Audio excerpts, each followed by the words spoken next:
Kia ora. Thank you very much. And it's when people introduce you, you realise just how old you are. But thank you very much for that very kind introduction. A couple of acknowledgements first. On the first Friday, sunny afternoon of term, to you for being here. Thank you very, very much indeed. I would also like to acknowledge the National Centre for Research in Europe, and I very much hope that we can build on what we've achieved so far, along with the European Union Centres network. Now, Martin, who I'm sure you all know, when I first was approached about this intervention, roughly gave me the title of the EU Challenges for the Future. And as they say in military parlance, that is what you call a target-rich environment. However, having said that, I would like to leave you with two main messages which I'd like to develop. The first is one of relativization of the enormity of the challenges that face us. And the second is that there is a challenge, if not the challenge, which faces all of us above and beyond the epiphenomena of such things as populism, such things as Brexit, etc. And that is the challenge of climate change. Now, there's a philosopher who may be known to some of you, John Gray, who said famously that the problem is not the survival of the planet, it's our survival. The planet will survive. Whether we survive is the real challenge. But first, to respond to questions of the European Union, its immediate challenges, and the difficulties, because there are difficulties, that's quite clear. I'd like to take you back 60 years to 1957 and the signing of the Treaty of Rome. So on the 25th of March, 60 years ago, 6 countries signed the Treaty of Rome. One country was in a quasi-state of civil war in Algeria. 2 other founding members had recently come out of some of the worst dictatorships the planet has ever seen, and one of whom was divided. To the south of the nascent European community were 2 virulent fascist dictatorships in Spain and Portugal, and others on the continent in Greece. The whole of Eastern Europe was within the Soviet sphere of influence. Within 6 years, the world was on the brink of auto-destruction with the Cuban Missile Crisis. I say all that not out of any complacency, but merely to put into context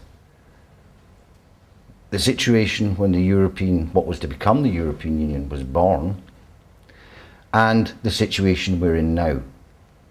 I'm not trying to directly compare the two, but what I do want to leave you with is the very important notion that European construction is not static. It never has been, and has always faced challenges.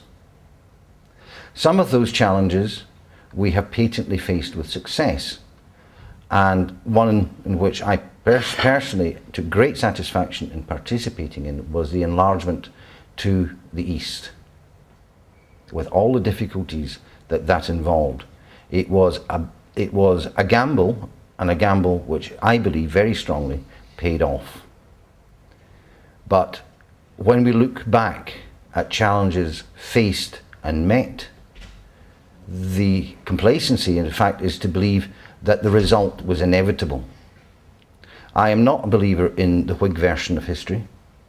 There is not some ineluctable march towards sunlit uplands. We have to face the fights and the challenges that we meet, and with renewed vigour every step of the way. all that to say is I firmly believe that the European Union does not face an existential crisis any more than it has in the past. It faces extremely serious challenges about its relevance, serious challenges about future direction, but this is not new.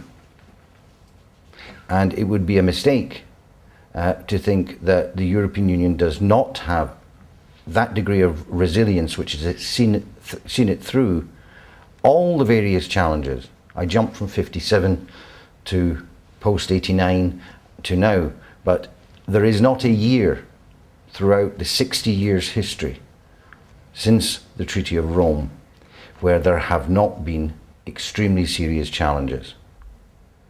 So with that message is, do not underestimate the resilience and the determination, not only of politicians, but many, many people in Europe to ensure that the European project is a success.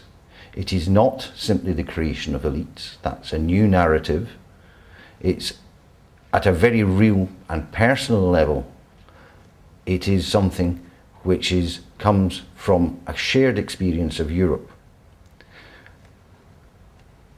Somebody who presumably had a rather interesting academic grant once calculated that from the year 1000 to the year 1945, the continent of Europe had only known 11 years of peace. Now, I can't guarantee the calculations. Since then, however, the European Union, following the creation of the Coal and Steel Community in 1951, the failure at Messina to create a European Defence Union, but the triumph of 57 in those conditions I've just described, has greatly contributed, along with NATO as well, to peace in Europe, and moreover to building a common sense of Europe. That, I believe, is much, much stronger than the results of any one election, whether in Europe or outside Europe. But the other challenge that we face, that of climate change, the mother of all externalities, the challenge that no one country, no one region, however strong, and however much we may have optimism about it, can face on its own. It has to be done on a global level. I took great satisfaction in the fact that the European Union and New Zealand, within a space of 48 hours, ratified the Paris Agreement and brought it over the line to coming into effect. It is there that the real challenge to our future lies. The rest, frankly, fades into background noise.